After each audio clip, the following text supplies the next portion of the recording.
Head coach Drew Richards and Dallas Gardner a 101-87 defeat tonight to USC Aiken. Coach Richards, just your opening thoughts from tonight. Um, all credit to USC Aiken. I mean, they earned it.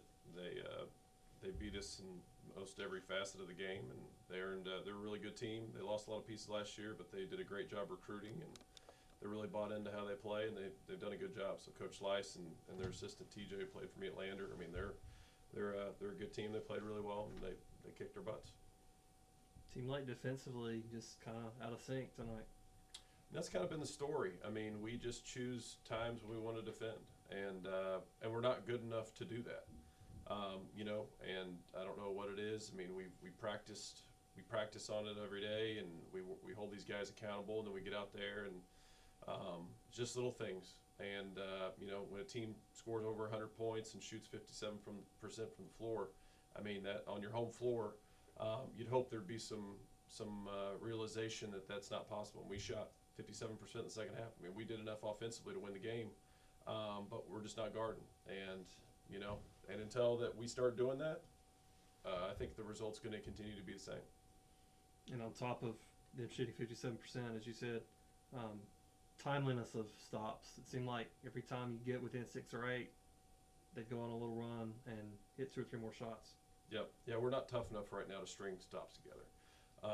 Just overall, we're not tough enough on defense or rebounding. And that comes back to me. Obviously, I've done a bad job instilling what makes us successful.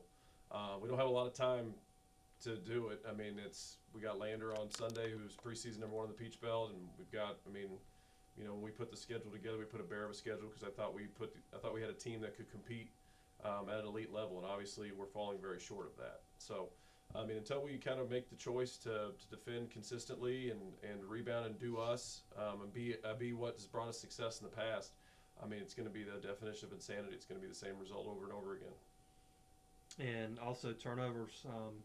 The number 16 of them, but then again, timeliness on them a lot of them came at bad times. Yeah, the 14 assists I'm really happy with. We had some bad turnovers, I agree. But the reason why we do the things we do defensively and rebounding is to make up for bad ball handling. So to have 16 turnovers is survivable with 14 assists if you defend and rebound, which obviously we didn't do. Dallas, from the player's perspective, when he's saying about, hey, y'all need to get better on the defensive end, what kind of goes through your mind?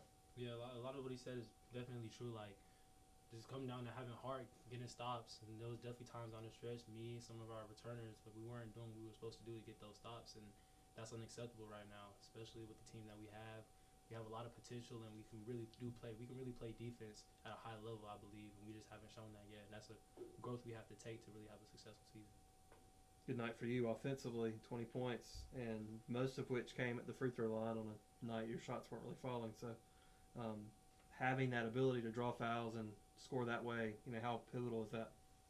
I think it helps our team a lot, just getting to the free throw line, giving guys to catch a break, just, our bigs banging hard, rebounding, guards, handling pressure. I feel like me getting to the free throw line gives us a break, and being able to knock in the free throws as well gives us a nice little advantage on the offensive end.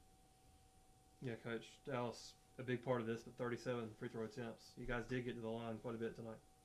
Yeah, I thought, like I said, offensively, I'm not as concerned.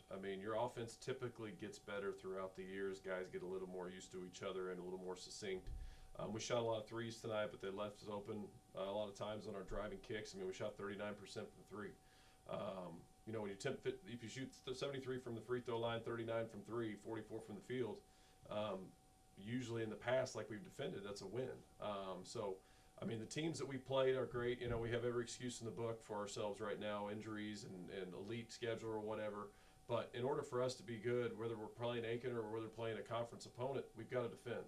And so far, we've decided to defend, half the game at Ferris and a full game at West. So we've had 3 halves of defensive, actually good defense in 3 games. So it's not good enough, and it won't be. And like I said, we'll see if verbally we can keep telling these guys, but until it affects them inside internally, and there's a change made, we'll continue to see the same result.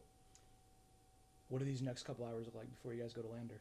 We're gonna get up tomorrow morning and watch film. Obviously we got to turn the page, but until we have to learn from tonight. Lander's a better offensive team than Aiken. And if we guard like we did tonight, Lander might score 120. So we've got to be able to sit down and guard. And the only way that I know how to do a loss is to watch film and have some really hard conversations. And we got some guys that need to have some hard conversations. Some of those guys might not like it. I personally don't care. We've got to learn and we've got to grow, and getting better, it comes from pain. It comes from being uncomfortable. So we'll see if they want to take that step, and if not, then, we'll continue on the path that we're on. All right, thank you guys. Thank you. Appreciate it.